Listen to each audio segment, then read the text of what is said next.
Hello, my name is Anjani, and this is a video about relationships according to astrology. So, we each have something that we're here being a master of, also some habits, patterns, addictions that we have.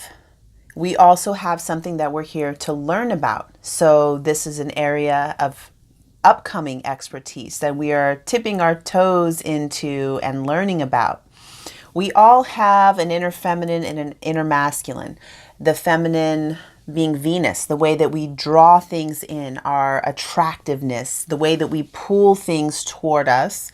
Mars being the way that we assert and inject the world with our essence, the way that we go outward.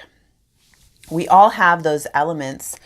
And in a relationship, usually there is a push and a pull. There is somebody who is holding the power, somebody who is powerless. And that's not a good example of something that we want to keep going. That's an example of the way that relationships have been set up. And part of the reason I personally haven't been comfortable in a relationship, because it's a paradigm that's set up for that dynamic of, to me, what I will just call power struggles.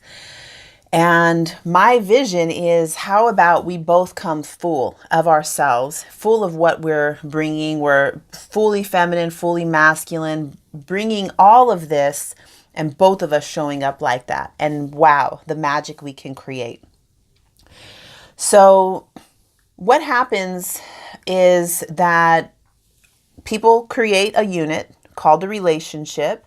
This is something that it requires a lot of energy and time.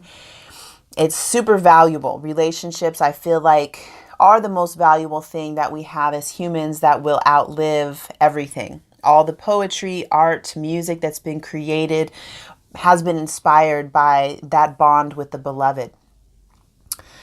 And I want this to be successful. I want these to go on and continue. And it really breaks my heart when two beautiful people that have merged themselves into a unit are having struggles and difficulty and not happy, not able to have this thing evolve and expand the way that they themselves are evolving and expanding. So if you're in a unit and you're starting to sense into your power and your greatness and you want to expand, this almost needs to expand also, to include more of what you are and more of what you are becoming open to. So using astrology, we can start to talk to those different parts of the individuals, look at the relationship itself, and ask questions about, okay, how can we make this work? Is it possible to make this work? Because some of those unions are not, it's not going to work, they all can work. Some of them are going to take more effort and more challenge. Let's just use an example. If somebody has the relationship axis of Taurus Scorpio, which is fully embodiment, they want to feel, they have to feel. There has to be this intensity and passion. It's life force energy, it's pleasure, seduction, and that sensual intimacy with their beloved. And say that they're in a relationship with somebody who has, let's say, well, the thing about Taurus Scorpio is that they can almost get with anybody. I'll just use, let's say, Leo Aquarius. Leo Aquarius wants to they want to be flamboyant, out on the center stage. They want to go out. They like to go out a lot. They want to mingle with lots of people. They want to talk with lots of people. So in my experience I actually have Taurus Scorpio as my relationship axis, and my last partnership had Leo Aquarius. What I felt all the time was like a diluting of my potency, the things that I'm cooking and stewing. I felt there was a constant dilution of that. Dissolution eventually happened, but diluting that.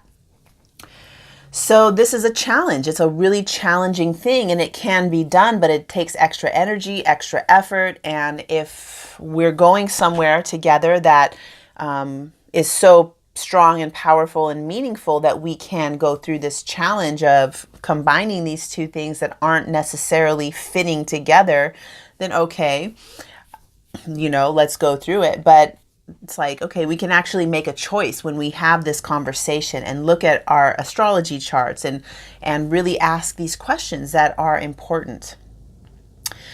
So the next thing I want to cover in this brief video is about the moon and our history, our habits, our patterns, our family, the lineage we come from, we can say the in-laws technically, or we can say just our roots, our what is so ancient that's living inside of us, the voice of our ancestors that are speaking through our DNA and through the color of our eyes and the way our hair is.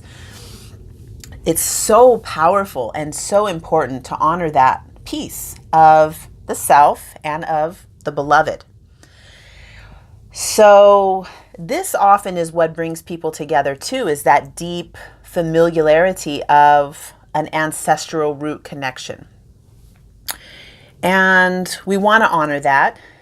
And also we want to be able to expand and grow and develop into what is progressive for the individual. Since these relationships are so important, I will call it the most important thing. Everything is in relationship to something else. Therefore, relationships are the most important thing. It's what's going to that energy created from anything coming together will outlast everything. It's going to be remembered through art, through dance, through poetry. Just ask Rumi. It's very important.